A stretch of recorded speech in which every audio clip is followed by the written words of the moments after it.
Hello friends, स्वागत है आपका इस नए वीडियो में। तो आज की इस वीडियो में हम लोग सीखेंगे कि इन सबको इंग्लिश में क्या कहते हैं। जैसे कि कुंवारा को इंग्लिश में क्या कहते हैं, कुंवारी को इंग्लिश में क्या कहते हैं, दूल्हा को इंग्लिश में क्या कहते हैं, मंगेतर को इंग्लिश में क्या कहते हैं, दहेज को इंग्लिश में क्या कहते हैं। इन सबको इंग्लिश में हम क्या कहते हैं, मैरिज से रिलेटेड वर्ड को हम सीखेंगे। तो यहाँ पे कुंवारा को इंग्लिश में क्या कहते हैं, तो कुंवारा को इंग्लिश में कहते हैं बैचलर।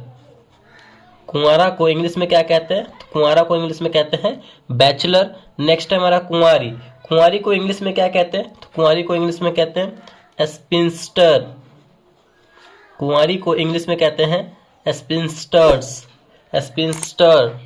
नेक्स्ट है हमारा दूल्हा। दूल्हा को इंग्लिश में क्या कहते हैं, तो दूल्हा को इंग्लिश में कहते हैं ग्रूम। दूल्हा को इंग्लिश में कहते हैं ग्रूम। नेक्स्ट है दुल्हन। दुल्हन को इंग्लिश में क्या कहते हैं, तो दुल्हन को इंग्लिश में कहते हैं ब्राइड।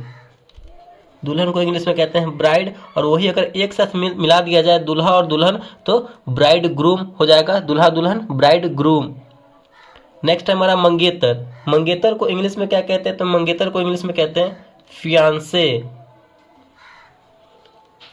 मंगेतर को इंग्लिश में क्या कहते हैं, तो मंगेतर को इंग्लिश में फियांसे कहते हैं। आगे देखते हैं। नेक्स्ट है हमारा दहेज। दहेज को इंग्लिश में क्या कहते हैं, तो दहेज को इंग्लिश में कहते हैं डाउरी। दहेज को इंग्लिश में क्या कहते हैं, तो डाउरी कहते हैं। दहेज को बाराती। बाराती को इंग्लिश में क्या कहते हैं, तो बाराती को इंग्लिश में कहते हैं प्रोसेशन, प्रोसेशन गेस्ट। बाराती को इंग्लिश में कहते हैं प्रोसेशन गेस्ट।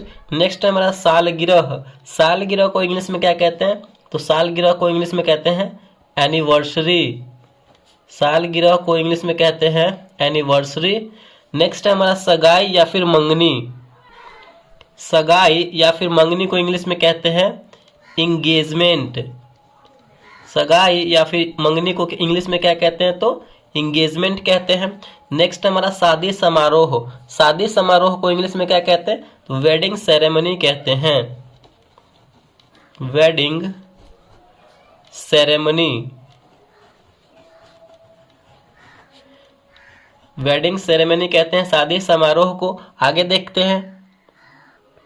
नेक्स्ट है हमारा यहाँ पे वरमाला। वरमाला को इंग्लिश में क्या कहते हैं, तो वरमाला को इंग्लिश में कहते हैं गार्लैंड। वरमाला को इंग्लिश में गार्लैंड कहते हैं। शादीशुदा। शादीशुदा को इंग्लिश में क्या कहते हैं, तो मैरिड कहते हैं। शादीशुदा को इंग्लिश में मैरिड कहते हैं। तलाक। तलाक को इंग्लिश में क्या कहते हैं, तो डिवोर्स कहते हैं। डिवोर्स या फिर डाइवोर्स। तलाक को इंग्लिश में डाइवोर्स कहते हैं।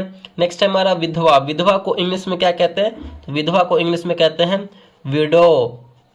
विधवा को इंग्लिश में क्या कहते हैं, तो विडो कहते हैं। नेक्स्ट यहाँ पे हमारा क्या है,